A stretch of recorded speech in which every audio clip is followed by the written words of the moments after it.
check out of our Airbnb, so let's go and see how they left it. It's definitely autumn now here. It's getting cold. It's gonna be really cold this week.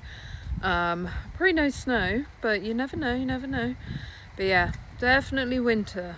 So this was a one night stay on Airbnb. I think it was 2 couples that were staying. Feels nice and warm in here, which is nice compared to outside. But yeah, could barely hear them. Heard them when they came back at the end of their night out, but they weren't noisy. I'm not making a complaint there. But yeah, this looks nice and clean. Kitchen looks tidy. They'd obviously got the spray out and clean round, which is probably really nice of them. They used some of the milk. Didn't use the bread, that's fine. Pre-bought their own stuff, to be honest. This is a second bedroom. Very neat and tidy. And then this is the main room. Again, very neat and tidy. Great guests. Very neat and tidy, nice and quiet. I think they enjoyed their stay. They arrived a bit earlier and messaged me to check that it was okay if they went in the apartment. I was like, that's absolutely fine. But I do appreciate when people double check if they're a bit early. But yeah, it looks nice and neat. We now have about 3 days where there's no bookings to our next one.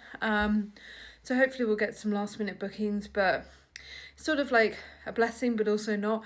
I'd rather get the bookings. I'd rather keep the place turning over and making money. But at the same time, there's obviously costs associated with that. So it means that we can turn off the heating in here, which saves electricity, obviously water, things like that. So it's like up and down as to whether you want some bookings or just it's nice to have a few days where it's quiet, get the privacy back, don't have to worry about guests.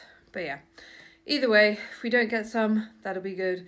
But if we do, even better. But yeah, I'm going to turn this over and get this ready for our next guest in a couple of days. As I was doing a final clean around, I found some sunglasses that they left, some quite nice sunglasses. So I've popped them a message to say, you left some sunglasses, let me know the address to send them back to, because they left a few hours ago. So assuming they're on the road and not nearby. So yeah, I'll pop that in the post for them. But yeah, guests do leave a lot of things at INX. Further update on this one. It's not their sunglasses. They found them. So they must have gone down the back of the sofa or something. I have no clue who those sunglasses are. There could be any guests that stayed here. Who knows?